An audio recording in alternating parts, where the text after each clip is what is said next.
नूतन वर्ष 2025 समग्र पुरी एवं चलचंचल समस्त मनरे इच्छा जगतर नाथ श्री जगन्नाथ को दर्शन कर आशीर्वाद लाभ करी नूतन वर्ष प्रथम दिन महाप्रभु पाखरे समर्पित होई निज निजर सुख शांति और समृद्धि पाई आजिर दिनरू वर्षकर यात्रा आरंभ करेंगे। लक्षाधिक भक्तमान भिड़ को दृष्टि रखी जिला प्रशासन और श्रीमंदिर प्रशासन संपूर्ण भाव में सजग अच्छा। समस्त भक्तों श्रृंखलित दर्शन पर गतकाली राति 12:20 समय महाप्रभु दर्शन पर ब्यारिकेड मध्य छड़ा जाउछि एवं गतकाली ठारू श्रीमंदिर में भक्त मानकु गोटे द्वार दे छड़ा जाउ अछि एवं अन्य 3टी द्वार दे समस्त भक्त प्रस्थान करुछन्ति। एसहित विभिन्न स्वेच्छासेवी संगठन पुलिस सहायता दिव्यांग और वरिष्ठ नागरिक मानकु सुविधा और श्रृंखलित भाव में महाप्रभु दर्शन कराउछन्ति। सात्विक स्वाई मु कटक आसती जगन्नाथ दर्शन करने नुआ वर्ष राति पाखापाखि 2टारू आम लाइन रे थिलु वर्तमान आसी सिंहद्वार रे पहुंचीचु। आम देखुचु किसी गोटे मिसमैनेजमेंट रहुची जो कि बहुत लोग लाइन भांगिकी मन इच्छा सिंहद्वार से छाड़ दि जाऊँगी।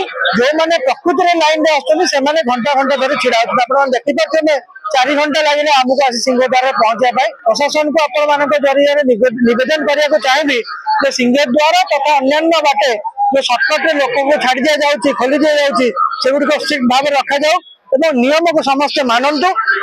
आपण को जरिए कहना चाहूँगी आज नुआ वर्ष प्रथम इंग्राजी प्रथम दिन इंग्राजी वर्षर अभिनंदन समस्त को जनाऊँ। जगन्नाथ भल दर्शन पाइलु राति 2टारू 7टा होगा भल दर्शन मिलला। नूतन वर्ष अभिनंदन।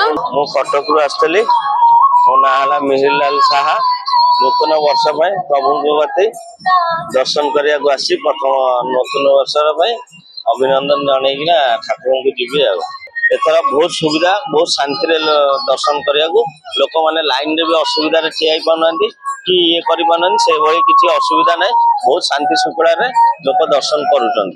जय जगन्नाथ स्वामी नारायण भव तुम्हें आज सारा विश्वर संस्था भत्ता कर्ता संस्था प्रभु जगन्नाथ आज नववर्ष जगन्नाथ को दर्शन कर बहुत खुशी लगुच। मु आशा कर 2025 समस्त सुख और समृद्धि वर्ष बोली जगन्नाथ महाप्रभु प्रार्थना कर जगन्नाथ दर्शन करने जो व्यवस्था कराई सरकार को साधुवाद जनाऊँ।